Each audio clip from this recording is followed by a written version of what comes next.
জীবনে যতদিন শুক্রবার পাবেন চারটা আমল করতে ভুল করবেন না। আজকে শুক্রবার না, আমি জানি না চারটা আমল করেছেন কিনা বা করছেন কিনা, আপনারা মিলিয়ে নেবেন। যদি চারটা আমল আজকে না করে থাকেন, আজকে থেকে জীবনে যতদিন শুক্রবার পাবেন চারটি আমল করতে ভুল করবেন না। পারবো তো ইনশাআল্লাহ? ইনশাআল্লাহ। এক, দুরূদ পড়া। আমার বিশ্বনবী দুরূদ সম্পর্কে কত অসাধারণ কথা বলেছেন।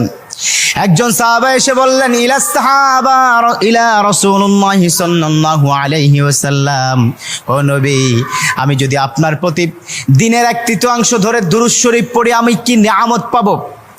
বিশ্বনবী বললেন, তুমি যদি দিনের 1/3 ধরে আমার প্রতি দুরূদ শরীফ পড়ো তোমার জন্য বিশাল উপকার হবে, আরো বাড়িয়ে পড়লে তোমার জন্য আরো ভালো হবে। সাহাবা মহা খুশি হয়ে গেলেন, ইয়া রাসূলুল্লাহ, আমি দিনের অর্ধেক সময় জুড়ে যদি আপনার প্রতি দুরূদ শরীফ পড়ি তাহলে কি হবে?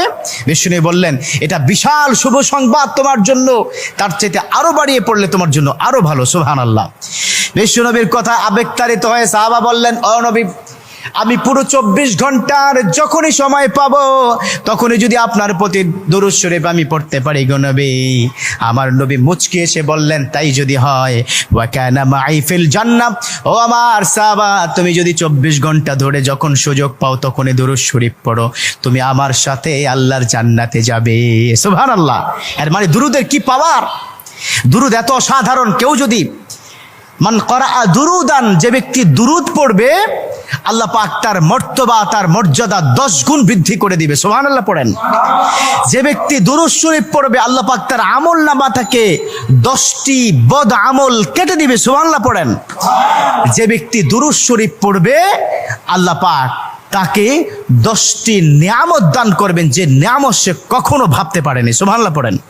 তার মানে দুরূদ শরীফ কি কত অসাধারণ না? মান লাজিমাল ইস্তেগফার। দ্বিতীয়টি হচ্ছে ইস্তেগফার পড়া। জুমার দিনে অবশ্যই ইস্তেগফার পড়বেন। ইস্তেগফার কত অসাধারণ কথা। মান লাজিমাল ইস্তেগফার গফিরা লাহু মা তাকাদ্দামা মিন জামবি। যে ইস্তেগফারটাকে লাজিম করে নেয়, অর্থাৎ কথায় কথায় সময় পেলে আস্তাগফিরুল্লাহ আস্তাগফিরুল্লাহ আস্তাগফিরুল্লাহ আল্লাযী লা ইলাহা ইল্লা হুয়াল হাইয়ুল কাইয়্যুম ওয়া আতুবু ইলাইহি। কোথাও ভুলে হয়তো একটু ফেসবুকে কোন একটা নারীর ছবি চলে আসলো, আস্তাগফিরুল্লাহ স্কিপ করে দিল। এরকম ইস্তেগফার যে ব্যক্তি লাজিম করে নিল, কথায় কথায় সুযোগ পেলে যে ইস্তেগফার পড়ে, আল্লাহ পাক তার পিছনের গুনাহগুলো ক্ষমা করে দেয়। সুবহানাল্লাহ। তৃতীয় নম্বর কাজ দেব, জুমার দিনে ভুল করবেন না, সেটা হলো ফজরের নামাজটা আদায় করতে ভুল করবেন না। এখন যদি আমি জিজ্ঞাসা করি, মাশাআল্লাহ এখানে যতজন আছেন আজকে ফজরের নামাজ পড়ছেন কিনা, মনে হয় না আমি খুব বেশি পাবো যে ফজরের নামাজ পড়েছেন। আর 4 নম্বর যেটা হচ্ছে, জুমার দিনে যতদিন জুমার দিনে আপনি পাবেন সবার আগে মসজিদে প্রথম কাতারে আসবেন।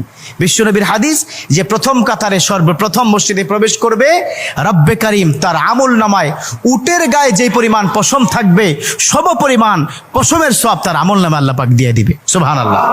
তা 4টা আমল করবো তো ইনশাআল্লাহ। আল্লাহ পাক কবুল করে নেক। আমিন।